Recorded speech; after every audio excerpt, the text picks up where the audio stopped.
everybody to the WREC. It is the last chance qualifier and it is the last broadcast of the week as we will see which two teams will be leaving the tournament. Yesterday we had Viv taking on Revenant and we thought that Viv should be able to make their way past Revenant with relative ease, but it took 3 games to do it. Viv not quite showing up in the form that we saw from the playoffs of the open bracket. However, they were able to close the matchup out in game 3 and advance in the upper bracket. Our second series today, we were expecting to be a little bit closer, with Formulation taking on Control, with 2 of the top fan favorite teams that we've seen here in Europe, but Control taking a surprising game 1 over Formulation, and it would take another 2 games, 6 games total yesterday for Formulation to team fight their way back past Control. 2 more teams will be leaving us today. Our first 2 teams out. Let's find out how the lower bracket is going to go as our show starts right now. Welcome to the official Riot Games WREC EMEA Championship. Everybody round, everybody round, we know we get hyped. Everybody round, everybody round, everybody round, everybody round.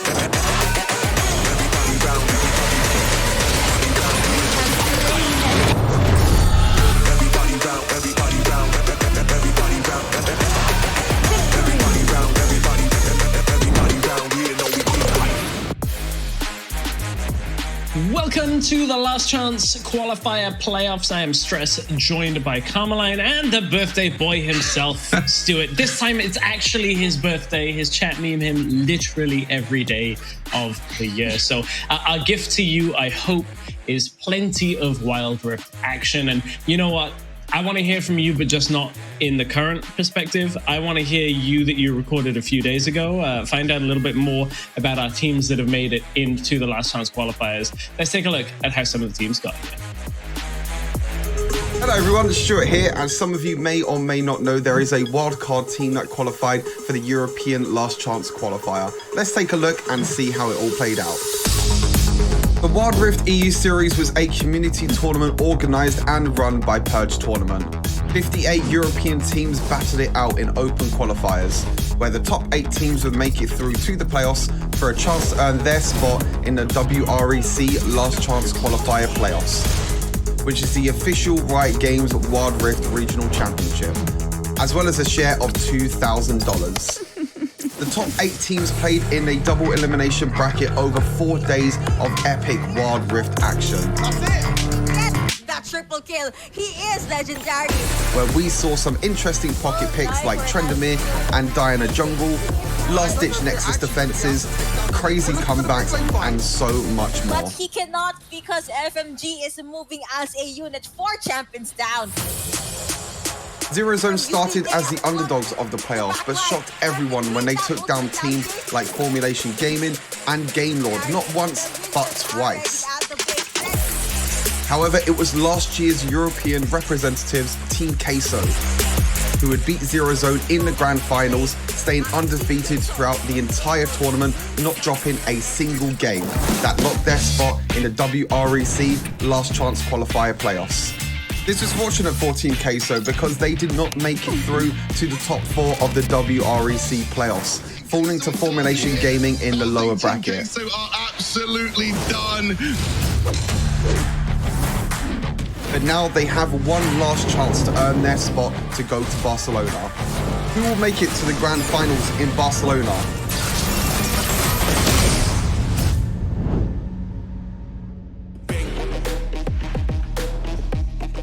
Who will make it for the last spots in Barcelona? That's a very good question. Oh, you kept the hat on. Perfect. I'm ready for the joyous gift of Wild Rift today. Stuart, how are you feeling today on a big day? Yes, it is finally my birthday. At least I don't get trolled by Twitch chat, but I'm excited. More Wild Rift action, more WREC action, and it's a lower bracket now. So these teams are going to be battling it out, and they only have one last chance now. If they lose, then they're out, and they won't have any more chances left to get to Barcelona. Yeah, this really is the last chance part of this qualifier. Carmeline, we've seen our teams play already. I think upper bracket we can focus on a little bit later in the show, perhaps, as those teams will be taken to the Rift next week. Lower bracket today, what are your thoughts on our first 2 matchups of Clash Spain versus Team Dark and Revenant versus Control? Oh, thank you for no stress. Thank you whom I support, obviously, because I'm in Clash. It's competing, I can't support any other team. But I'm very interested in seeing these 4 teams because they all seem kind of shaky during their games. And I really want to think that that was just a bump in the road and that they'll become better today. Like, that's what I expect at least. Yeah, that's fair. I think I'm going to be honest, I think the patch has really unsettled a lot of the teams coming into this. Even our best teams, I think, aside from Rick's, looked a little shaky. I think Rick's looked good. As we take a look at our predictions for the day, I feel like we're probably mostly on the same page. Carmine, you've already hinted at supporting Clash, which I think is sad for us because we say this every time that Keys plays. Keys is a friend to many of the broadcast team, but I think that in my mind, and Stuart, I know you probably feel similar, like Team Dark, I think have showed us just a little bit more in the games we've seen. Yeah, I think Clash is one of the newer teams really in the competition. We didn't see in the WREC playoffs, but we saw Team Dark. We know how strong they can be, and they're going to look to try and bounce back as well because, as Carmeline said, most of these teams were a little bit disappointing in the first round, so they're going to try and make the miraculous recovery and try and make that lower bracket run. Yeah, we'll see if they can make it there. Here's some of the stats from our top players of the open bracket. So this is, of course, the competition that wrapped up last week. I mean, Hester, we've said he's the best support. Apparently also basically like one of the best players in the league right now. It shows the impact of those supports. Is there anybody here that surprises you, Carmeline? Actually, no. I'm surprised a little bit by the champion pools for these players, but I think that's a good thing, I want them to surprise me. So, like the Nunu played by Kimia, it's cool for me, Yeah, a lot of junglers in there as well. 3 junglers in the mix. I think jungle and support clearly showing that.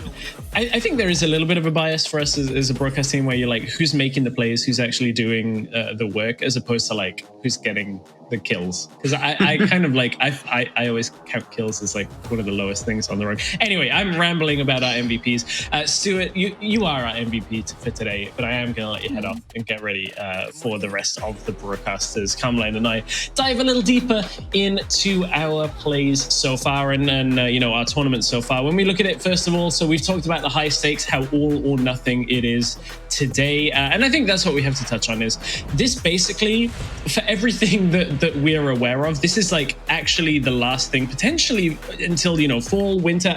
We have no other announced tournaments. It's really everything building up to Icon Series right now. So for these teams, this is it. Like if you go out today, there's a long period of time where there's no official competition playing in towards like a world championship or anything. That sounds like a whole day, and that will be real welcome. But no, actually, you're right. These teams are going to have to rebuild and rebrand themselves once this tournament is over, if they didn't make it any farther in the competition. And I think, honestly, that must put a lot of pressure on you, like having to play thinking this might be my last game, not only in the competition, but also with this team. Like, that must be so nerve-wracking that I'm, pun intended, that I don't know how we'll deal with that. Honestly, mentally speaking, I think that must be exhausting. Yeah, it certainly is the pressure of competition, and I think we saw some of the pressure get to the teams a little bit yesterday. When we look at a meta deep dive coming out of yesterday, we were kind of expecting what we saw in day one of 80 carries coming back in, but we saw a whole lot of Rakan and Ziggs still being exactly as strong as they have been. The Ziggs, I think, for me, is always going to be prevalent, but I kind of thought we'd moved a little past this for a moment.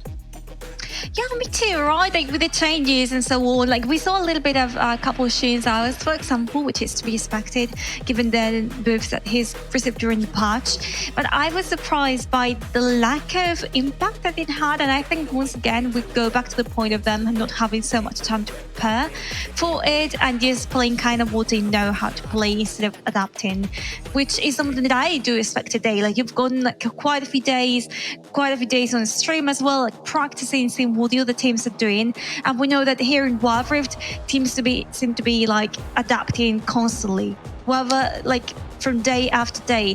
So that's something that I want to take note of today, Stress. Yeah, we'll keep an eye on how the teams adapt, how the meta changes. I think we're always going to get a little bit of adaptation for those, picks that people like to, not necessarily one trick, but, we always get flavor of how players play. And that's one of my favorite things. So we'll keep our eyes on the meta and keep things tracked as we head towards game 1 of the day. It is going to be Team Dark going up against Clash Spain. And I'm going to give a little bit of time, a little bit of space to Stuart to talk about his key things to look at before we head into our first series of the day.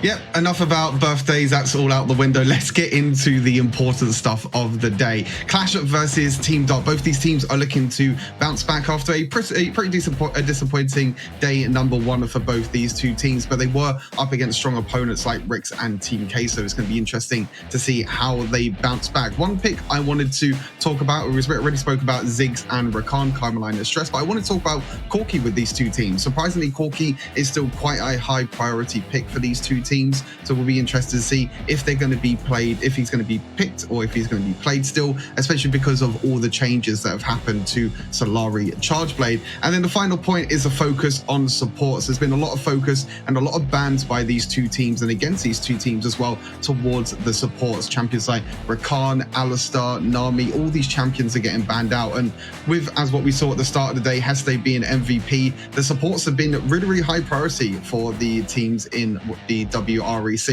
it's going to be interesting to see how we get into the game and what's going to happen in game number 1. I'm excited to watch it. Back to Stress and Carmelite. Yeah, excited for the game, ready basically to get there. We only have a couple of things left to do before we get there, and one of those things is to run down the rosters for Team Dark and Clash Spain. I think Team Dark, we've seen a little bit more of. Some of their players are perhaps a little more familiar to people. Starting out in the top lane with Elegy, Sync, Chingxi, Mario, and Juicy, who goes by the name 201. Has to be a little confusing at times. But Clash Spain, I think some people will recognize I'm a Legend, Yafet, Panthdu, Nomo, and Keys rounding out the lineup. So we are ready to get into our first series of the day. And this, for me, should really be a kind of game where we see Team Dark perhaps relying quite a bit on their individual skill. I think whenever I watch Team Dark, and I'm not meaning for this to come across as very negative, but we've had a bunch of interviews with Team Dark, and I feel like their preparation is like one step behind the likes of Game Lord and Rix and that kind of thing, because they come out with like the Amumu support, and they're like, well, we didn't practice it, we just played it. They have some fun stuff, but I just feel like there's some consistency there in the build-up that I'm not confident in yet. Whereas a game like this against Clash, where Team Dark should be favored, this is the kind of game where I'm like, flex your individual skill and your players, because they already believe that they're better. Now you just have to prove it on the Rift. And that's what I would say about these two teams going up against each other.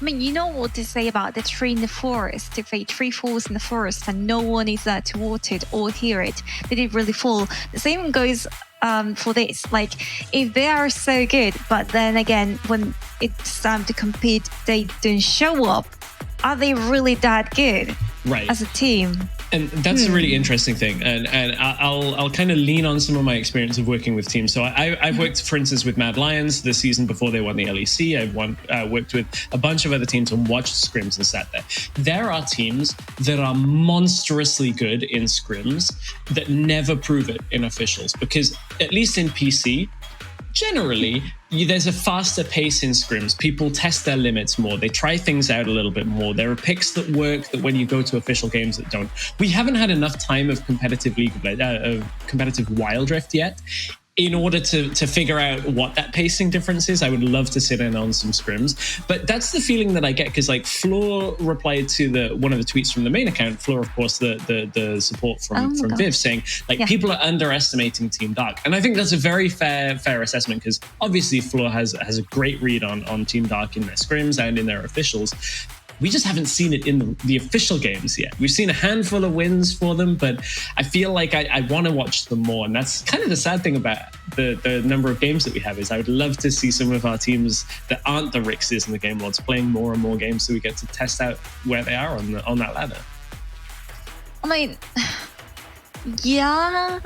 I mean, for me, for example, for Clash, it's been way easier to see how they've evolved through time because I've been able to watch them at Liga Salvaje, so I've been able to cast them and see, okay, what's working, what's not working for them. But in the case of Team Dark, of course, if I want to watch more of them, what do I have to go? I have to go to the personal streams of the players. I have to talk to them if possible. I need to get information from all the sources. And I, again, respect that trade that, I mean, of course, we haven't seen them enough to get an accurate idea of what they actually can do. But because when they show up, they don't really show up. They just deliver mediocre performance, then it's all the kind of same, you know. And I'm the first person who wants to see them shine and be like, oh my gosh, Team Dark finally doing amazingly well. They're just popping off. That this is like it. But I haven't seen it yet, so I can't say that amazing because, again, I haven't seen it. I think we saw shades of what Team Dark can do in their series earlier in the week, and I think we've definitely seen them performing very well against teams that they should be beating. So for me, it's not a case of saying that, you know, Team Dark aren't a good team or anything like that. I want to see what the players see. I always will trust the player when they're like, actually, this player is really good. This team is really good, because players have the best read. They're the ones in game.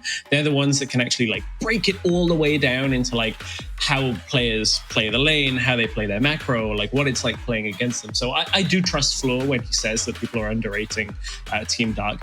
I always want to bring, I want people to bring the receipts. I want to see it. I want to feel it in game. And honestly, I feel like a player like Mario, we've seen some pretty good performances. Juicy, I think, has looked pretty good as well at times. So for me, it's about proving it now in this series for Team Dark. We do have a slight delay before Champion Select, before we get into our picks and bans. So just delving a little deeper into these teams. For Clash, I think it's kind of the case of, again, not having seen a lot in the WREC stage. I know, obviously, as you mentioned, they are competing in some other leagues, and they have had a lot of competitive games in that sense. But I don't know. I feel it was the same when Purge was ongoing. I feel like when there's kind of like a, for lack of a better term, Premier tournament coming on the weekend, I think sometimes it can be the focus of some teams shifts towards, for instance, the open bracket playoffs that we had, and then we saw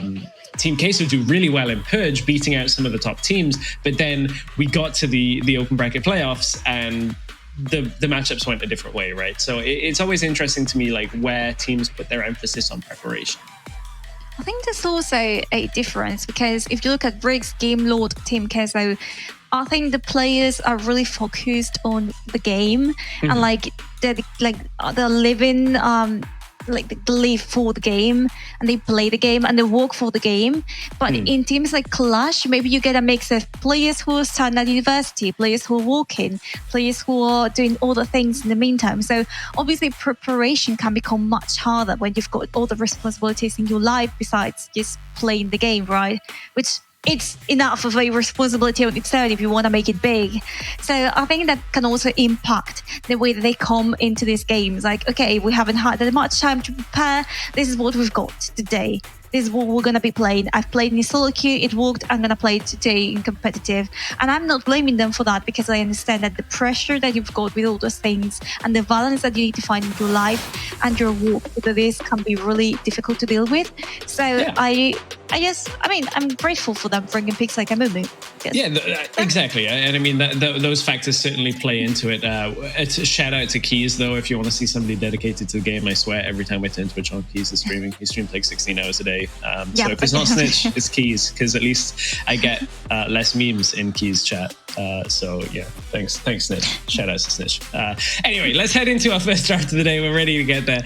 Clash gonna ban out that Lee Sin. Sync has played a bunch of Lee Sin. I don't think that's too surprising here. Team Dark, on the other hand, what will their first ban be? Will it be the Ziggs? Will we see the bans out towards Rakan? That type of thing? Where are we I think going? they should be looking at pan view somehow, sorta. But in this case, the first one is going to be Gragas. I feel like this is the first ban for the right side every single game. Like Gragas hasn't, like it's very difficult to see Gragas being played this week because of the new patch. I think is in a really good position. And the same goes for Jax. Kinda, it's a really good counter to certain champions. And once you want to play those, you want to get him out of the rift. And we've seen him played in jungle, in top lane, even so. Very versatile. You don't want to see him. Yeah, Jax with that whole breaker as well. If you end up building it Divine Sundra, there's a mix of different builds. We've started to see a couple of items come into the mix that makes him really tricky to take out. Set taken away from this Kha'Zix as well. So that's 3 jungle bans already from Clash. And to be honest, 4 of the 5 champions that have been banned, because we don't see Set jungle too much anymore, are jungle bans. So this is basically like yesterday, where we saw like 8 jungle bans in one game. Lulu going to be taken away. Okay, that's an Olaf first pick assumption is my guess, because Team Dark are like, well, you'll first pick Olaf if we leave it open. We don't want to leave you Lulu. We don't want to play something like a Vayne or something that scales well with Lulu. So take Olaf if you want it. We don't care. And give me Yumi too, just because you are it, if you can. And it's going to be Fiora in the very end. And again, Fiora can go to jungle, can go to the top lane. Well, even in the mid lane, we saw yesterday being played there. And I think what this champion provides is an excellent duelist kind of champion skill. And that is really trendy right now in this current patch. So again, I think it is a really good choice for Clash if they're going to go that route of doing a 1-3-1 perhaps at some point in the game, like we saw yesterday in some other games. And to counter this, we've got a Graves stress. Graves could be jungle, could be in the top lane. I tried playing Graves in the top lane yesterday. Sorry to my team, it did not go well. Diana picked up for the middle lane. So, now I'm actually hoping that it's LG playing this so I can just check his runes and stuff and see what I was doing wrong. Diana, obviously for the AoE team fight, we've seen rise in priority quite a bit now as we're seeing more. So you have to bring a mage to the mix, right? You can't go full AD. And because we're moving towards a lot of AD damage dealers top lane, that's a weird way of saying it, like more damage coming from top lane a little bit with the Graves, with a lot of split pushes. You've seen more AD carries come from the bottom lane. You have to have that magic damage come from somewhere. So we're seeing Diana rise in priority. Rakan going to get picked up with the Camille as well. That's going to basically pretty much reveal that Fiora is going into the jungle. Camille likely to go into the top lane. Still, of course, a little bit of flexibility, but that's Keys, not Keys Alistair. I was about to get hyped for Keys Alistair. That's Juzy's Alistair being picked up in response to the Rakan. I mean, it makes sense. Rakan's champion wants to go all in, that can escape quite easily from situations. And with a knockup by Alistair, you can easily cut that down and be like, hey, you're not going to be doing that, thank you. Also provides a reliable source of tankiness for the team. So again, fits really well into this composition. And going on with Advance, we've got 6. I didn't expect him to make it so far into this pick and ban stage. But it is what it is, and it had to be banned at the end. Yeah, that's true. This Darius ban, however, tells us that Clash are reading that Graves is likely to go into the jungle. Wouldn't be an Alistair pick with a Camille in the game if I didn't say that Hells would always talk about how Camille's true damage can kind of eat through the Alistair. So not as effective of a tank as you might think of with that Camille. There's Orianna gone. So Mage. We've also banned out the Lulu from bottom lane as well. No support set as the Rakan's already there, and that was banned out. So last ban from Clash. Will it go also towards the top lane? What else is up? There's a lot of picks banned that kind of hit multiple lanes, like Jax and Gragas also can be top lane bans. You don't see too much Jax. Garen ban. Garen got quite a few nerfs in the last patch, and we have not seen the high priority on Garen that we were seeing before. Judgment and Martian Justice, so the ultimate were nerfed, like not just any ability. So yeah, kind of weird to see him being banned this way in this one game. But well, moving on, we've got Corki. Stuart talked about it, the Corki priority for these two teams, and we can see it clearly now here for Team Dark, potentially going to the bot lane with Alistair. I mean, providing a safe and reliable source of damage here, and I'm really convinced by this, by the move speed that is also going to provide versus the enemy team that is already having that in quite a lot of amounts, the Fiora and the Camille. And a Varus stress. Yep, Varus plus the Akali. I always like to talk about this. People are probably going to get sick of me talking about it. Somebody needs to be able to pick up the kills when you've got a champion like Varus or Ziggs dealing the damage up front, and that means that Akali's going to come in and tidy it up. It has that execute damage. We've seen Akali raise in priority for a similar reason, brings magic damage, kind of high mobility. Assassin allows you to clean up team fights very quickly, and that's a Renekton picked up. So does round us out with the Graves in the jungle, Diana in the mid lane, Renekton up in the top lane. So Team Dark have a pretty tanky composition in the sense of like you've got a Renekton, you've got an Alistair. What I would say though is the last time we saw Renekton, I feel like it was like Friday or yesterday, it got zoned off the wave really heavily and did nothing for basically the entire game. I can't remember which series it was. So I feel like Renekton is not quite as secure a pick as it used to be. We used to see Renekton basically first pick or first ban, and a lot of people have figured out how to play against it. Now, of course, Camille is going to be able to scale into the game very well. Fiora going to outscale Renekton as well. So a lot of later game for Clash coming from that duo, and they bring the early game with Varus as well. So I actually quite like the composition that Clash have brought to the mix here. Team Dark, the Corki is what they're going to be relying on in the late game as well. Graves does have quite a bit of damage later on, at least in the mid game fights. So there's a lot of tools from both sides. I'm kind of intrigued. It's not one of those games where we have either side without engaged potential. So could be quite a bloodthirsty game by the looks of it. Also because Graves is going to be doing better later on. Not only because of the buff to the damage he does to monsters with end of line, 152% of the damage he's got. So it's quite a lot. It's quite a buff for him in order to be a proper jungler. And also that one game for Renekton that you remembered was played by Acolyte on Friday. I don't know if there were any other games, but I think, well, that one was won by Team Kesso. But the rest of the composition was quite good as well. Like, really complimented the Renekton in the top lane. Like he didn't need to do much in order to win that one game. So that's where you remember that from.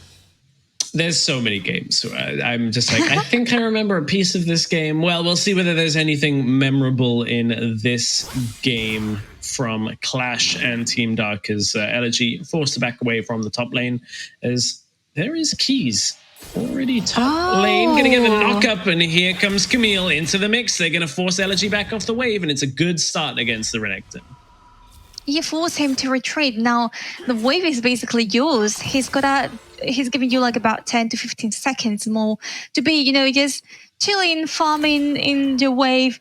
Not many issues with that. Of course, you're going to be giving him kind of easy farm to be doing that on the tower. But in the meantime, we've got here in the mid lane quite a good matchup between Akali and Diana. Two champions that can jump on top of each other quite easily, do a lot of burst damage. So we'll see who comes out on top. But I think for the time being, Pantheon, could be in trouble right here. Half life is left on him. Yeah, has to respect the damage at this point in the game. Like Akali needs a little bit more time to actually do too much from here, as one mid has control of that mid lane. It's pushed out the wave as Mario is... hang on a second. Fiora is playing top lane. What? No, hang on a second. As there's okay? an engage in middle lane, I'm confused as one mid is going to jump in. Mario is the one on the Alistair, as they're going to take first blood on the Graves. Juicy is playing... I'm not going crazy. Juicy is normally the support for Team Dark, right? Yeah. And he's playing... Was there a missed swap in this game, or is this an intentional adaptation? We'll have to figure out from the team as Clash may be caught in the top side as Yapet is back away. That's a double knockup. Doesn't even matter as Mario is going to Goomba Stomp on two. Oh, that feels horrible. Using your flash to escape and then getting caught immediately after. Just doesn't feel good. And now he is knocked aback by Mario, by this Alistair, which is kind of what we foresee in the pre-game show. And look at this, the vision is getting divided between two teams, and we are going to see a replay of this. Your face is already burning, it's in flames, right? It's loaded down. But then you're going to watch this. Amon tries to go and help him. He goes into the wrong position, and Japhet can't do much because you're a Camille over a wall. And then just they get surrounded, and you see the flash right there. It hurts me in my heart to see the flash wasted like that, because he was going to die anyways. But that gives a good kill both to War Mid and to Sink. So I think that's going to be really helpful for Team Dark, who are really building quite difference in gold between them and Clash. Yeah, this is an odd game, but it's the start that Team Dark needed, kind of just to shrug off a little bit of the criticism from the pre-game, if I'm speaking honestly. Stuart has mentioned to me that they actually did this in Purge a couple of weeks back. They did it a few times, to varying levels of success, I imagine. Although, you know, for Team Dark, this is the kind of game that they can utilize this. We came into the series saying that they have to utilize some of their individual strength in my mind and just kind of prove that they're the better team. It's starting that way. And I even feel like they may be hamstringing themselves, but maybe this is a thing that they actually do like regularly for some reason. I don't have a reason that you would do this.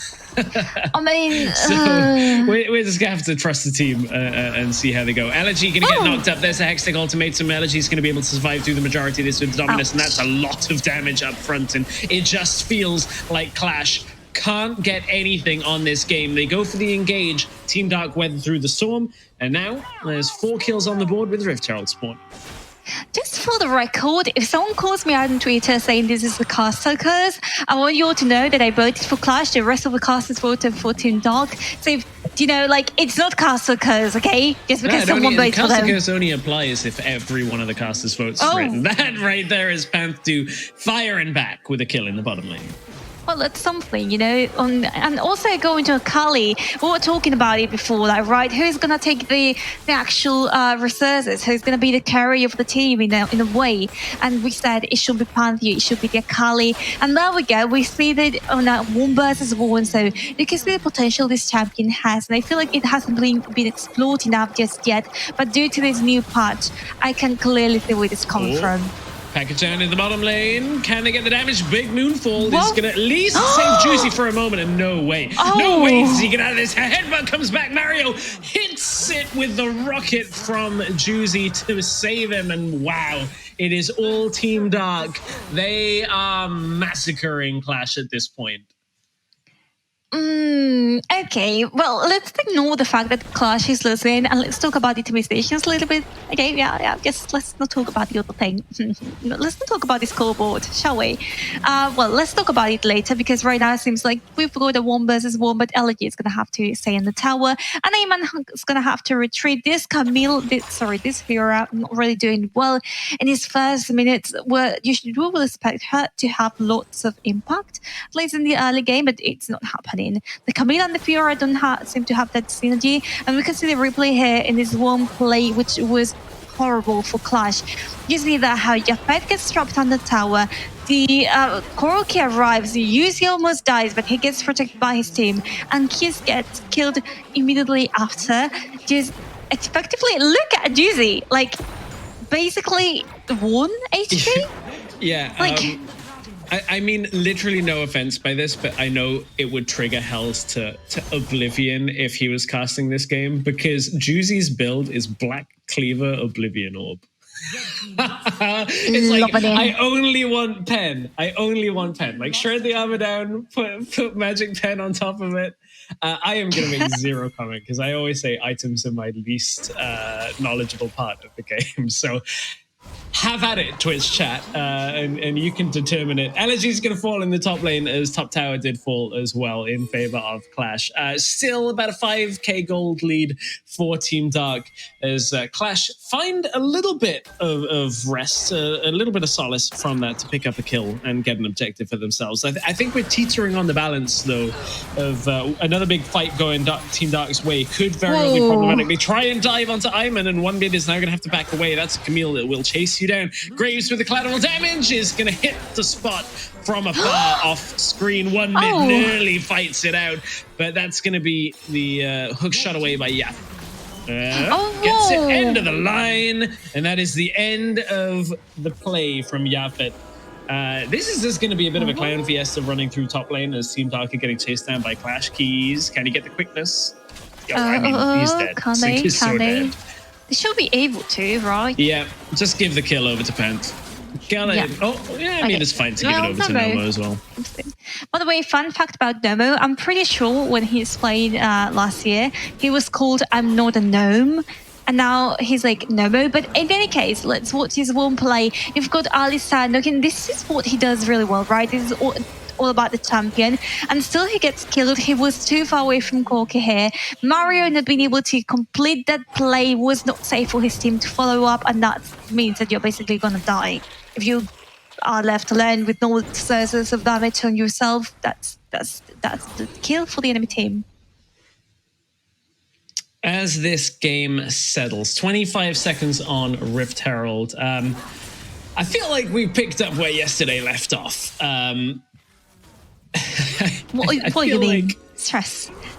I feel like we kind of still in crazy land from yesterday. Energy gets the riposte, blocking the slice or the ruthless predator from that, as Mario is going to headbutt them back and back away from Clash. And now Team Dark are just going to go for Rift Ult. Okay, got it. It is something that we haven't really seen, but Team Dark to the first dragon, and now the Hells is next objective on the Rift. It seems to be started by Team Dark, but careful with Clash because they're quite divided. Yeah, now they're going to try and find one stasis from everybody that can at this point as Elegy drops low. He is going to get taken out, and Clash have found themselves one kill on this. They haven't yet found more, but if they can stop one mid going in, Moonfall is going to hit over the wall. Keys does manage to jump back out of the fight and settle themselves for a moment. Fiora on the bottom lane has pushed through, and I mean, Clash, they're doing a decent job of pulling Team Dark around the Rift, and Team Dark haven't been able to capitalize too much. Rift Herald will be the big play for them next time, though, whether they can get that to work out how they needed to.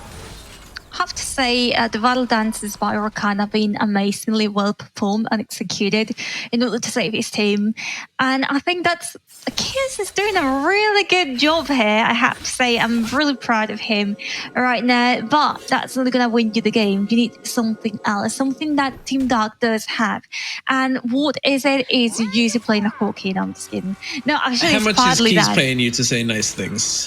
What was the going rate on that? Because I saw he tweeted at Stuart for nice things. No, I mean, just today I saw Keys commenting on the Twitch chat, no mention of me, and I was like, you know what, Keys, I don't know who you are anymore. Wow. I don't recognize you. You're not my friend. In any broadcast I go in, Keys is like always there. It's going to be Team Dark trying to take this one away. Ooh, nearly Smite Seal comes out from Yaffa, but it is secured by Sync as Dark take the second dragon of the game.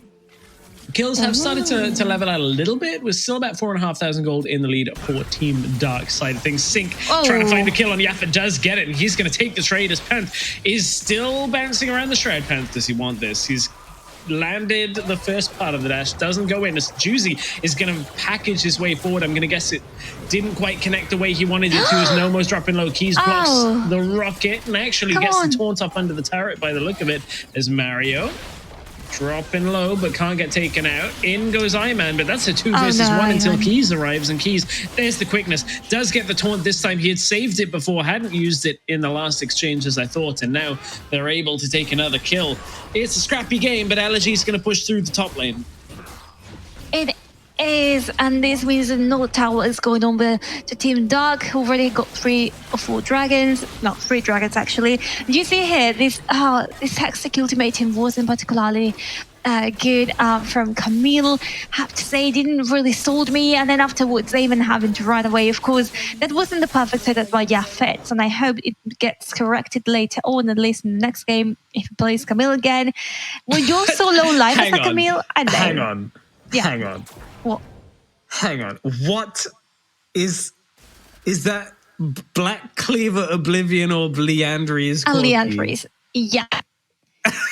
Mixed so damage, I'm not making a comment like on whether this is good or bad. I just find this hilarious because I know there's going to be people triggered out there. I know people are going to be triggered by this build, regardless of whether it's good or not.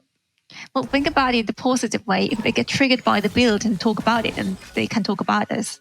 So, I mean, it's like, it's free real estate, as the memes will say. So, yeah. I mean, Juicy's going to live rent-free in a lot of people's heads after this game. Like, truly will live rent-free.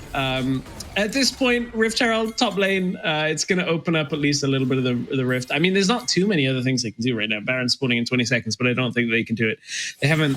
I mean, the Baron's a decent speed with Renekton, Graves, and Corki, but they don't really have anything to do, and that Rift Herald is a whiff. There was no real way of doing anything, but that, of course, was going to expire, so not a whole lot going on without a fight. And these fights have been so scrappy that it's basically like one at a time fighting. And you can see now Yafet's going to back away after the hookshot. Elegy doesn't quite land what he needs to. Clears out a ward and will back away as Sync is blocking the path from Iman to come to the fight. I mean, one mid just recalled for Nash's Tooth. So now they're going to go aggressive onto Iman. Oh, poor They're going to be Iman. able to catch him out and get the kill. That one goes over to Mario. Now they're going to have to run away from this as Juicy is backing himself away. Panthu forces out Stasis. They're in the middle of the Shroud, and that's where Akali reigns supreme as Mario now drops low and Clash. Have they done enough? Chains of Corruption did land, and in goes Yapet. Can't quite get the damage, but the damage is there from Nomo. That's 3 members of Team Dark falling by the wayside, and I mean, that's the problem. One mid just recalled. I was confused at first by what the Clash was doing, because you had Eamon alone, but he was seeing the enemies, right? And Clash were getting close here. You can see it in the minimap how they were approaching this area. Eamon gets killed, but instead, right now you can see Clash arriving, and there you go. Mario can't do much. He gets charmed right here, and that's going to be one of the key points for Clash to win this one game. Sync, again, doesn't have anywhere to retreat. LG is close by, but again, you are Renekton, might be the only one getting away with this due to the tankiness of the champion at this current time with Blade of the Ruined King, Black Cleaver, and the Gauntlet. But it was quite a messy team fight in terms of Team Dark's capabilities here. Like, had LG arrived a little bit earlier, had they planned it a little bit different, the position was quite important as well. And that's how you catch an Alistar, and that's how you make him unusable for his team. So I think this was properly executed by Clash, but perhaps Eamon could have lived. Eamon's pushing top lane, can't quite get the tower as Mario is going to proto belt his way forward, forces a flash out of Noma. That's a pretty big cooldown not available now. Eamon's going to have to try and get out of this one. Does he have a riposte available? Riposte early, gets headbutt pulverized and drops. It's Juicy that's in trouble. Can't Valkyrie your way out of that one. And there is the kill going. The trade over in favor of Clash. Now they're going to back themselves away. Mario going to nearly hit that pulverize. It was so close on the timing, but he got interrupted for just a moment. And Team Dark, despite the fact that they lose Juicy, are now in a situation where they're getting shredded through. Hang on a second. Mario drops very low as Pan trying to get in, does manage to convert that kill, force out the stasis. There goes the smoke screen, end of the line for Panthu, and it's a double kill for Elegy. We haven't seen a whole lot of Renekton recently, but it's getting very dominant in this game. Meanwhile, on the side lane, that Nash's Tooth on one mid, helping one mid rip through a few more turrets. And Jaffet has this bought redemption for this Camille in order to help team. Obviously, I love this item, to be honest. It makes me feel like I can do something in my life. No longer has it, but Blade of I swear I saw it. I'm not making this up. I saw Jaffet buying redemption. I know I wasn't hallucinating, but there we go. We've got to play right here how Mario missed. This gives time for No More Kiss to run away from the team fight. Diana gets to push freely on the top lane in the meantime, and you can see that right here how Panther decided to engage to get one kill over Alistar, but then, like, was it really necessary? You've given 2 kills to the enemy team in exchange for an Alistar kill. Like, that's not adding up. But anyways, the Baron was here just minding his own business, just chilling. Team Dark came to disrupt this a little bit. And Clash, what they can do now is perhaps try to get pick kills here and there, because together they don't seem to be working that well. But there we go again, stress. Ooh, Keys caught by one mid. That's a huge jump over the wall. Moonfall doesn't land exactly how they would have liked. Only the one caught as Keys now having to back away. He's only a third of his health, and it's already Yaffet that has dropped. I think this is where Team Dark wrapped this game up. They got supers pushing through the top lane. Iman's going to drop as well, and Team Dark, they've stopped playing with their food. They've stopped the fragmented fights, and they are going to stop game 1 as Team Dark will advance their way past Clash Spain in game 1 and put themselves one step closer to the next round of the lower bracket. talk about messy games. Yeah, messy is definitely the word to describe that game. Yeah, I don't even know what happened. Like, Team Dark were winning 7-1, then suddenly they lost control and Clash started stomping them. Then back to Eamon just roaming alone, and you might say he's split pushing, but no. I mean, like, there were plays like this one, but things seem like they were going to go well. But you're trying to dive an Alistar, and I don't think that's the wisest idea ever, because it's an Alistar, under his own turret. So it didn't quite work out, and here you can see once again, Eamon just roaming alone, split pushing, and then just getting caught by the entirety of Team Dark. And one time it can be understandable, but like 2, 3, 4 times in that game, that's way too much. Yeah, so to start off, I think Team Dark were always in some version of control of this game, but like fighting away from their strength a few times allowed Clash to kind of close the gap more so than they should have done. I think Clash looked okay. Team Dark definitely looked individually like the better team right now, but these are the things that, as I say, I think that they're just one step or two behind our top teams. It's like rarely do you see our top teams fighting in positions where like one member just recalls. Like it happens to every team, but certainly I feel like Team Dark could have played this out a whole lot safer, a whole lot more straightforward, and would have had an easier win. You're right, especially with the composition they've got. Like, when you're playing with this kind of composition, you want to avoid certain areas. You want to avoid like these really enclosed passages, because that's where Camille can hook shot very easily and throw the ultimate, the Hexa ultimatum, and just jump onto you. And that's exactly, you don't want to fight in those. However, they were doing that all the time. But anyways, here there are the results. And I think the only shining light for Clash will be Nomo with the Varus at Edge of the Night, right on intimidation. Now, in the meantime, for Team Dark, there are quite a few players that deserve some recognition. Like, I think every single one of them played mostly okay, but please, Juicy, can you go back to support champions, please? I don't even think Juicy's Corki was that bad. I don't think it was that much of a problem. It was more confusing than anything, is the way that I would put it. And as the play-by-play caster, that's fine for me. I can be confused by his builds and their swaps. That's not a problem. Yeah, I mean, here's the goal. Makes sense. This really should be like double the scale, if that makes sense.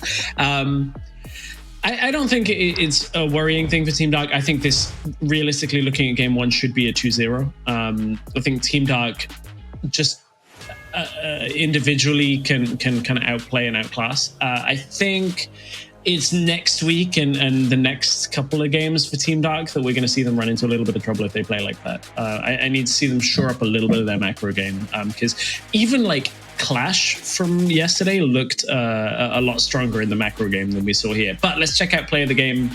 Literally could be any passage from this game. Probably the end of it when we look at this. The beginning was good for Team Dark, though. Well, okay. This is the one where they dive a little bit into Corki, well, into using this case, but then they get tased. Mario just flashing to get that one kill, and then he uses slams against the wall.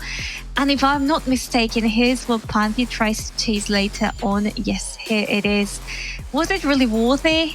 I mean, even flashing to get that kill? No, because you ended up giving 2 kills to Team Dark. Yeah, I think the game plan there is like, I can see the outplay, maybe I can get multiple kills, I can slow them down. Nah, didn't happen in the way that Clash really wanted that to from Panther. And then on the side lane, one mid was pushing down. So it worked out for Team Dark. They are 1-0 in this first series of the day. Let's see whether they can close the series 2-0, whether Clash Spain can bounce back. We'll be back in just a few minutes for game 2.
Welcome back to the WREC Last Chance Qualifier. We're in the lower bracket. We're taking a look at Clash Spain versus Team Dark. Team Dark, they closed the game out in game one. Didn't make it as easy as it could have been. We've got Carmeline joining me for the cast. What are your initial thoughts on Clash coming out of that week? So I think we spoke a lot about Team Dark. All right, I put you on the spot with like a painful question. I'm sorry. I know that you're obviously a supporter of It's okay. Clash. It's okay. They were like not amazing. There's room to improve. Yeah. They're going to need to channel that energy from that tweet for like 5 episodes, I feel like, to overcome this. And considering we're heading into game in a couple of minutes' time, I don't think they've got enough time to do it. Like you can channel energy, but is it gonna be chaotic energy or like Hell, okay, give me some chaotic energy. We've already got chaos energy today. So let's head over to Stuart, who hopefully can shed some light on what was a very weird gameplay of this series.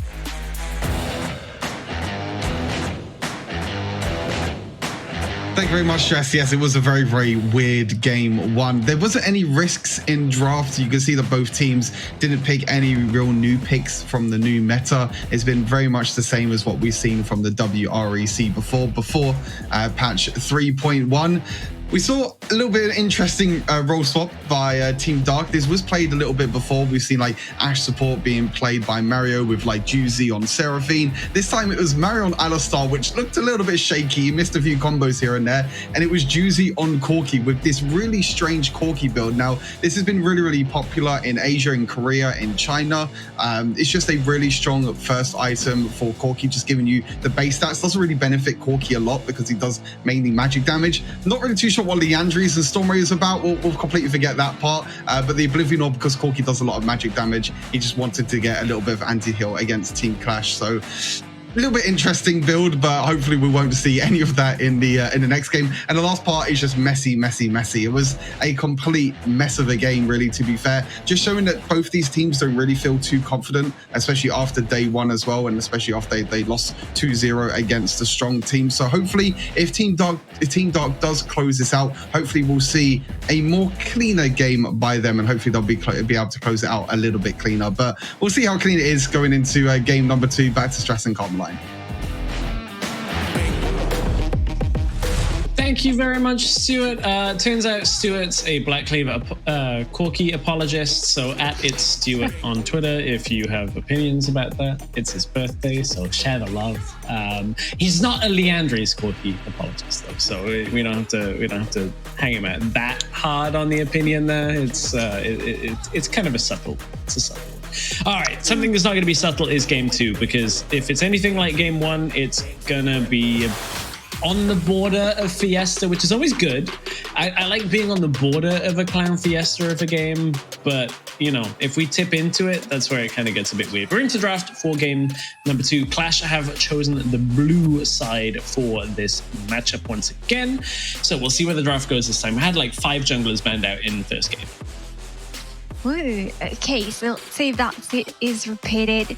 For now, no Van, so we're gonna play this game with no. I'm just kidding. Jax will be the first one, not the jungler here, and we saw it on the last game as well. And Gragas will be the second one, well, first one for Team Dark. So we're repeating a little bit of what we saw in the last one. Do I like this? I mean, yeah, because I didn't see a reason to ban any other champions that we saw in the last game being played. Perhaps a Renekton, but just because I guess the champion that really pisses me off and it's like, can't you die already? But I mean, you know, it's just a personal preference. I'm a big Renekton fan. I like playing Renekton. It's the kind of pick I can walk in and win lane and then win the game. I should play more Renekton. That's why I don't like Renekton. Sorry if it annoys like you. Again, a lot of jungle presence. There's a set gone. No real changes until this ban as the Fiora was picked up first last game from Clash's side. I wonder whether they'll opt towards going for something like the Ziggs instead. They made it all the way through to the second ban phase before getting banned out by Team Dark. Now we're going to have our last ban from Team Dark. I'm trying to remember what it was in the last game. It was the Lulu. They're going to stick with it again. That's why it was a little bit of a weird one. Obviously, that's, again, away from the Olaf. Olaf didn't get picked or banned last game at all, or at least in the first half anyway. Didn't get picked. Oh. Okay. Okay, great. So Clash we saw in the last game, but in the hands of Team Dark. And in this case, again, being played by Clash, I really have loads of faith in what might happen. And he's going to be facing a Xin Zhao potentially in lane. Xin Zhao has risen in popularity since the last patch, so maybe we'll see more spicier combos. Yeah, expecting that Xin Zhao to go into the jungle for Team Dark. We've seen it a little bit. We haven't seen it much before this patch for a little while, but of course did get some buffs there. Graves could be in the lane, could be in the jungle himself.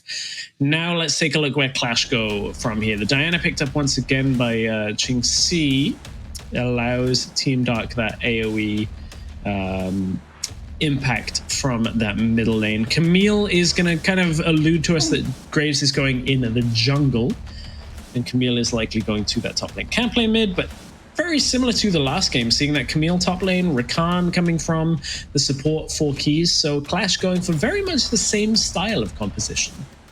Which didn't quite work last game. They were getting caught again and again. But hey, Fiora is not anymore. You've banned her yourself, so good for you. And Alistar will be repeated here for Team Dark as well. It's like they're kind of going for the same vibes on the last one.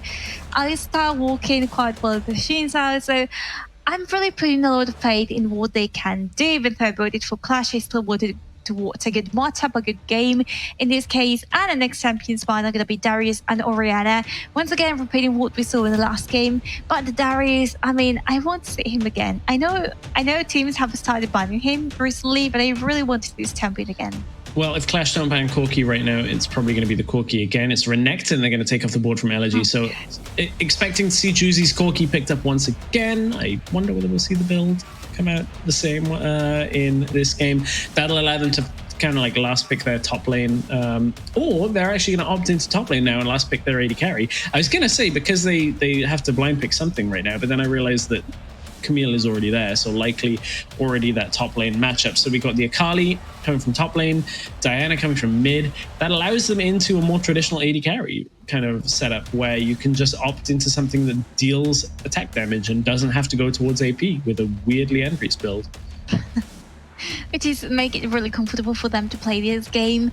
Now for the next pick for Clash, we've got Aurelia. Okay. We've seen a little bit of Aurelia in the past series between yesterday and Friday. I think it's a champion that with Bangwood's edge can really like turn team fights around. And finally, we see the core keeper, in this case accompanying the Rakan in the bot lane for Clash. And an Ari for Team Dark stress. I can't decide what composition I like more. My brain has stopped working. What's up? There's no bot lane carry. Oh. We're going ASMR mode. Team Dark have no traditional bot lane carry. I hadn't noticed. Team Dark. Do you know what? This is why I love to hate Team Dark, is because they have these things that they clearly played in scrims. That like they played the with support, they played a bunch of different things. They played the Seraphine and the Ashe. So like, generally it's worked for them when they've done this. But it's really like it catches you off guard. On the other side, Clash I think is a standard composition. I know Don's in the chat. I've seen him in there earlier today, so we're seeing the Aurelia mid come out likely as like an homage to Don from Formulation, who's played a lot. Did I wake up? I know that we had time jump an hour overnight, but like I didn't think I was going this crazy that we were playing like Akali or Ari in the bottom lane. I guess I think it has to be, right? Like Diana mid and then Akali. I don't even know. Okay, let's think rationally. Rationally, I think rationality's gone out of the window in this series. We're loading on the rift for Clash and Team Dark. It's Juicy's Ari bot lane. What? It's Ari bot lane.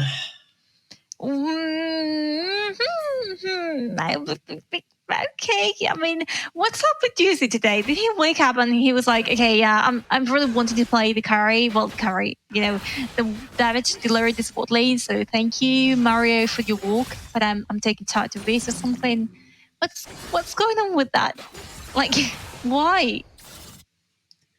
I'm gonna let the game speak for itself. Mario hits himself the head, but only level 1, so no pulverize to follow up. I mean, Ari, we never really saw as a bot lane mage in the bot lane mage meta. But I mean, it's a thing, I guess, in this game for Juicy. I mean, there's a lot of targets that want to jump forward at you, and Ari does quite well at that. But I mean, this is a heavy magic damage comp. I don't get it. Well, I'll tell you about it later because it seems like we didn't have anything. I think this is a kind of moment when in other leagues, you know, in South Korea or in Asia, in any other region, Turkey, they are like, oh yeah, we've seen this in Europe, you know. I love that. Because of that one reason. Yeah, we saw it in the last chance qualifier. I love it, honestly. It's the kind of thing that then you can call out like, yeah, this is not new. It was seen in one game just between Team Dark and Clash like 5 years ago. Between the you know, like it's reference material, and I like it. But for now, what we're seeing in the game is this exactly happening. No more getting caught. Oh, Nomo under the tower. Can't quite trade it to Mario as they were looking for the killers. That's going to be the knock upon Sync. Well, I guess it's working out already. This composition is diving towers, and Nomo just gets blasted back under the lane. I mean, Ari didn't get the assist or anything like that, so it doesn't really matter. It's happening again. The same thing where like Team Dark in goes Panther, gets the charm. Why? There's the Ari charm hitting. There's a double knockup coming through. Sync is going to be able to try and finish off that Irelia from here. 1-1 overall, but remember there was the first blood already going over to Mario. That's a perfect charm out of Juicy, but he can't quite complete the kill. Yes, he does. It's the last charge of the ultimate. It's going to put him in range. Ooh, good flash out over the wall, but it's going to put him right in the sights of Yaphet. Spirit Rush not going to be... Oh, the end of the line into the wall. But it's enough. Clash, pick up the kill. 3 kills to 2. Yeah, but Juicy hasn't left without ultimate, without flash, without ignite, without anything, basically. Oh, pump you. Yeah, he's safe enough under the tower as Mario. What is this game? Moonfall doesn't keep Mario alive. Only a little bit of damage as Panther going to drop low. End of the line actually gets dodged out by one mid who jumps back in, utilizing the fancy feat to get another kill from it as one mid. This Diana performance is pretty good. Also, without forgetting that neither Mario or Kiers have reached level 5 just yet, so they don't have the ultimates available. So essentially, they're not as useful as they could be. They had the ultimates, and here in this one particular play, you can see, okay, double knock-up quite good. Then Rakan does the same, but then what is it? Like Pantheon, I think overextends a little bit, in my opinion. Kiers here does it as well. You're a Rakan in the early levels. Not with your ultimate, even not with enough itemization to be able to face an Ari just without any kind of punishment. And that has to go Yaphet.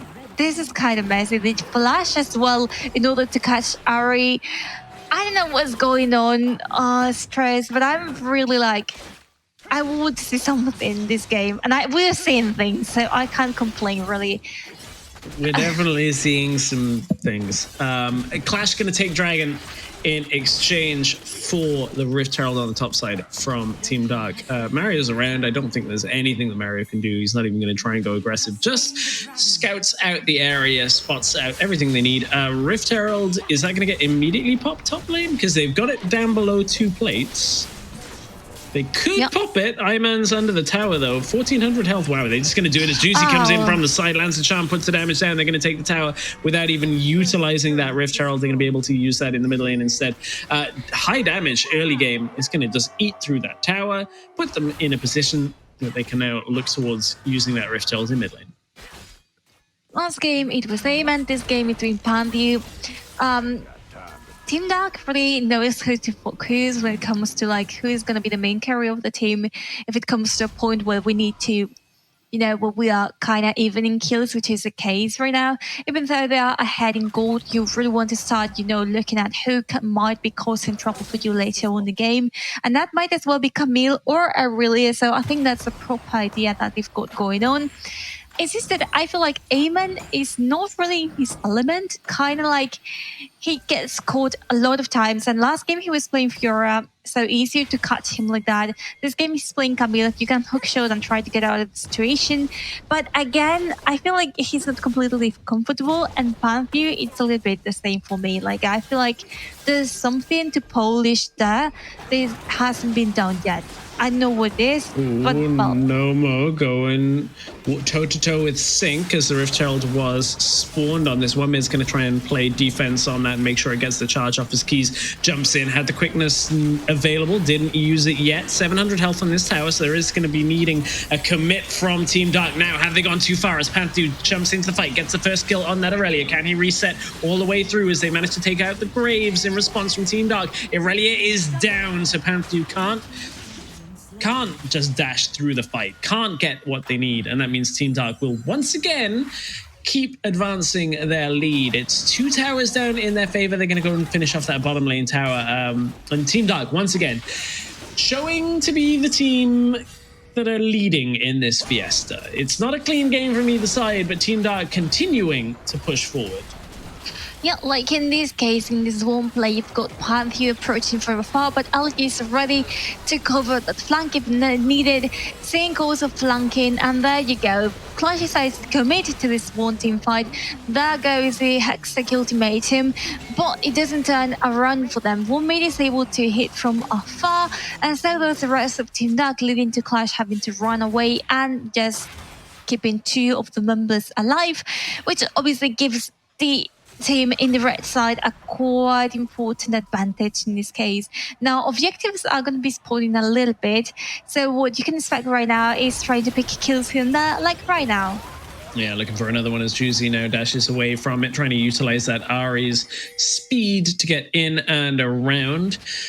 So, where do we go from here now? With all the turrets down, this is where Team Dark kind of slowed out in the last game. They went for some weird fights, and this time it's going to be Elegy that's the other side of the rift, as Keys is a little bit caught. Corki just got taken out by Juicy. Moonfall lands, as that's going to be the Camille ultimate used to keep Team Dark in place for a moment. Mario trying to back himself away, does manage to buy the time for 1 mid to turn this back around. Ivan's going to get pulverized back to the fountain, and that means Team Dark have continued to grow their lead. No scrappy fights from this one. They managed to get out so far with no deaths on top of them as Panthew, that's 2 low health targets. Pulverize lands, that's exactly what Mario needed from this. And on the edge of 2 kills, Clash pretty much get aced, and now they're going to lose 2 towers with the objective spawning. Amazing. Now you've left whoa. Yeah, another kill looking to be completed by Juicy as the turret's gone. There's Elegy getting a kill. This is all Team Dark. Clash are falling apart right now. Team Dark have taken them through the fiesta, and the circus is definitely in town. That was the kill on Corki on a ward. Didn't see it because it was just outside of tower range, so Ari utilizing that just at the peak range. This one was also quite bad for them. Like, one after another, they kept pulling here in the trap, which is like, why? Like, if you say Team Dark is having the lead in here, what do you need? Like, look at Panthew here. Was there a need to go in there even though they are low life? It's an Alistar. Like, it's not like gonna be like one basic attack and done. It's gonna take you longer.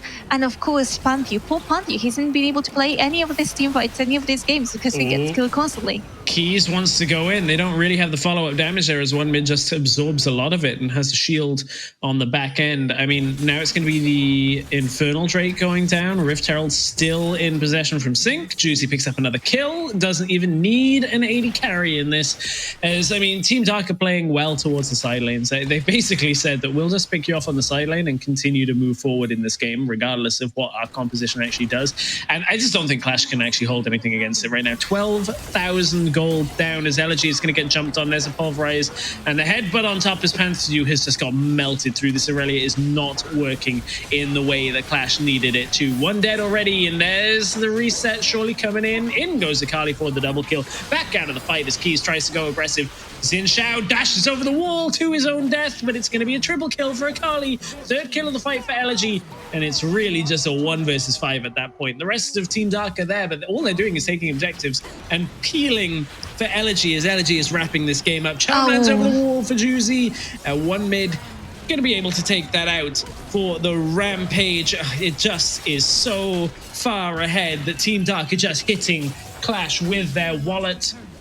The exchange rate to the euro right now, not so good for Spain by the looks of things, because this is all Team Dark crushing through. Double kill for Keys, trying to even things back out. Gets a kill under the tower for Elegy. I feel like he's taken every single member of Clash apart. That's a triple kill for Keys, but it doesn't really matter at this point of the game.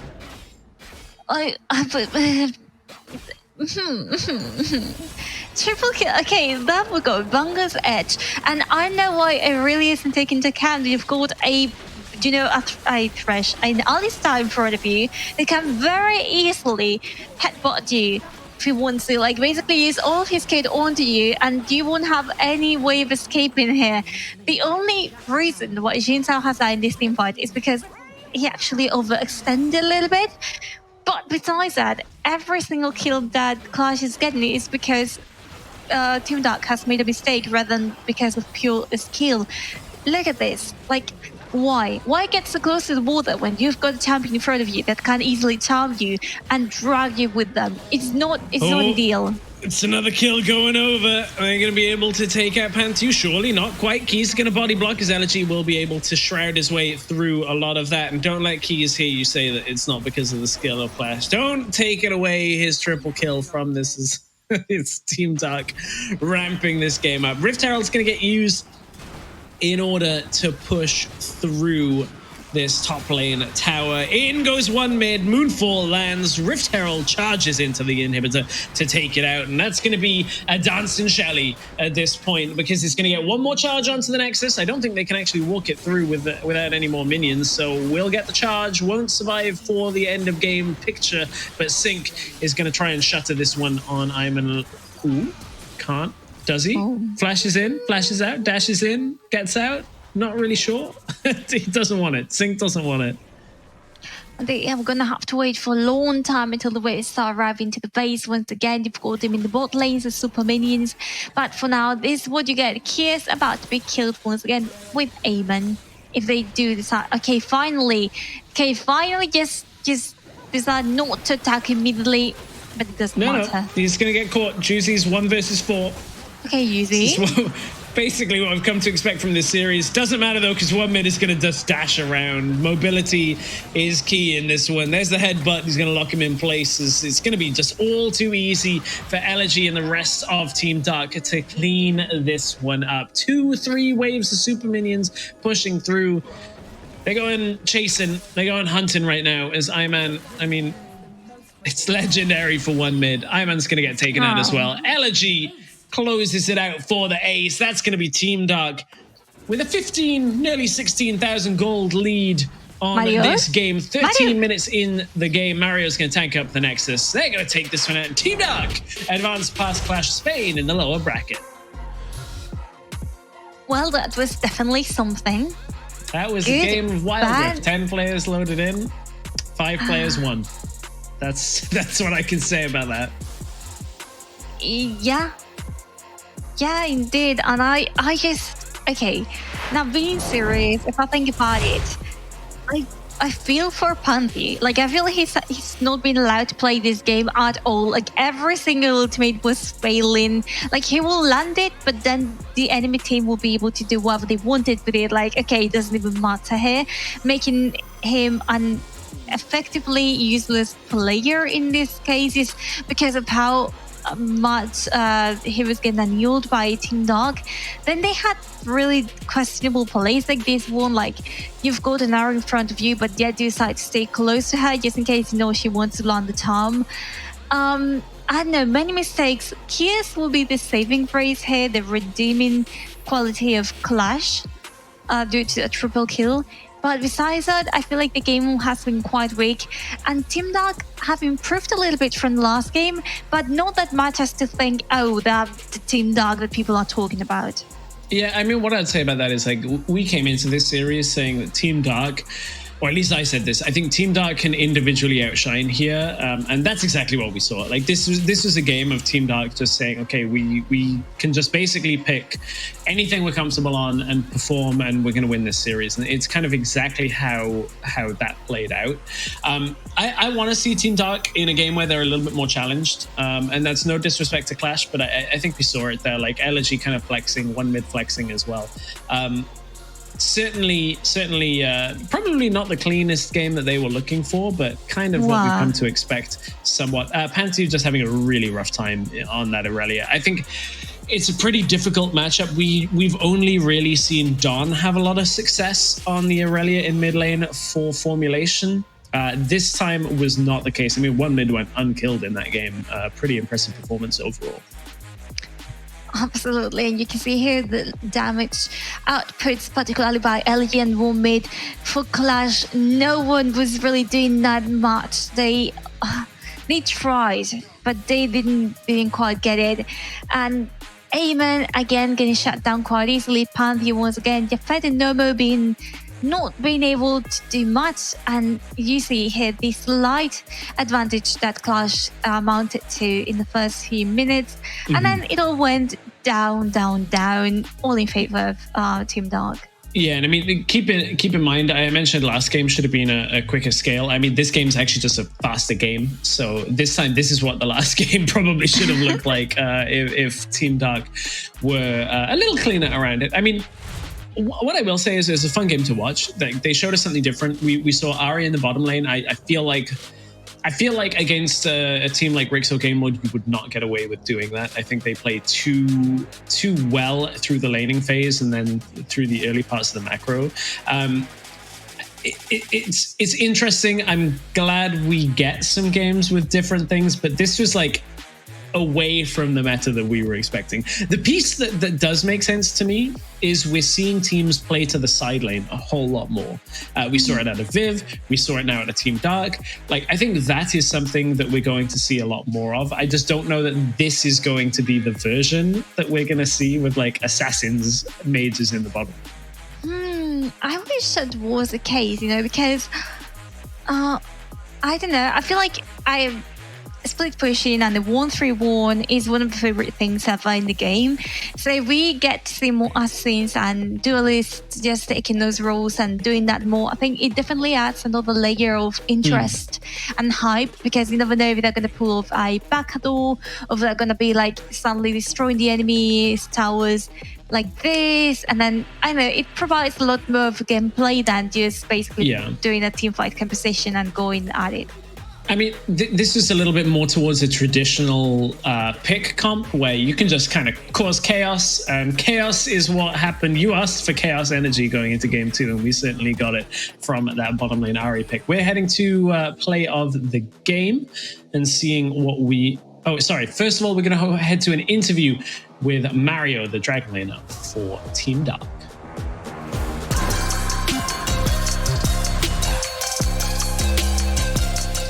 Thank you very much, Stress. I am joined by Mario. We call him the Dragon Laner, but Mario, this game, you played Alistar twice. I wanted to talk a little bit about this. Was it you that woke up on the wrong side of the bed? Was it Juicy? What's happening in that duo lane at the moment? Oh, apparently he likes playing carrying champions. He makes me to play Yumi and also Lulu, like even in ranks. And he was like, "Oh, how about you just try Alistar in the tournament?" And I was like, "Okay, let's try it." It worked out in the end. We saw some really interesting picks, and to be honest, I mean, it was a very messy game. What are your thoughts, and how does your team feel after a performance? Even though you did win, it wasn't the Team Dark that we've seen before from the WREC. We've done more fights. We've played more around like the side lane. Like we stopped like playing like focusing on the AD carry lane. Like we don't choose maybe like Varus, maybe like even Ziggs, even if it's opened. We decided, like, due to the meta, like the new patch updated, we decided to choose like more things that we could split, and we just like rush in with the team fights really like early. No, that's completely fair, and team fighting is definitely what we got this game. I think one last thing, obviously for yourself as a Dragon Lane champion, with all the changes to the AD carry meta, are we going to see eventually an AD carry coming out from yourself, or are you going to be sticking to Alistar the whole time? You would see. I mean, it just depends. I mean, it depends how Juicy feels. I mean, if he wants to play AD carry, he'll just go AD carry. And if he feels like, I'm gonna play support, okay, he'll go support. I mean, it's nice to have that flexibility anyway. Thank you very much for joining me, Mario, for this interview. And good luck for the rest of the rounds as well. Hopefully you make that lower bracket one, and we'll see you again soon. Okay, thank you. Have a nice day. That's either a lot of trust the team has in Juicy's calls, or Juicy has like something over the rest of the team. That's ultimate power, to be like, I'm carrying now, and you're playing Alistar for the first time in a game. I mean, it's exciting. It's nice. You never really know what Team Dark is going to show up, so it definitely helps us, see different aspects of the game right now. Let's take a look at one aspect of the last game with a play of the game and see where Team Dark managed to take down Clash in their second game. Oh, okay, it is one. Actually, his play of the game was in favor of Clash, was it? Nope. This ended up turning back in the favor of Team Dark pretty heavily from the top lane. Like there was the overextension, then they bought the time for Panth to come in, but Panth just kind of gets blasted. Tries to go in for the 1 versus 2, can't quite make it work. Because again, Mario, I think he kind of shored up his Alistar a little bit in this second game. Game 1 looked a little bit rough, but game 2 was pretty clean Alistar game from Mario, even though apparently not practiced on it. So that's what I mean. Team Dark individually coming through. Let's find out which individual was individually the strongest on Team Dark. We voted for our MVP. We can take a look at who it's going to be. There are a couple players that it could have been, but I think Elegy really just kind of inched it out with that last game on Akali. Game 1 looked pretty good on Renekton. We haven't seen a whole lot of Renekton recently, but it was good performance. And then Elegy's Akali looking very good. Yeah, absolutely agree with you here, and I hope to see more of this Elegy, perhaps a little bit better in next games. But I think this is a good base to start walking on. Elegy is one of the players that I remember for the Origin series that I was like kind of impacted by how good he was performing. So definitely, just bring it on, bring more of this, and you might make it far. Yeah, if we see more of this Elegy, I think that's the kind of player that Team Dark can build around. And we had Mario in the interview talking about how they want to play for the side lane. Well, that's a pretty good sign for them overall that Elegy can carry when given that amount of extra impact and extra resources. 2-0 in the books for Team Dark over Clash, so they're going to advance to the lower bracket. Unfortunately for Clash Spain, they are out of the last chance qualifier. No more chances for them. We will see where they come back into competitive meta once we hear more about the rest of the year. However, we have a second series of the day. It's going to be Revenant going up against Control. We're hoping for a little bit closer a series. We'll check into that series in a few minutes' time.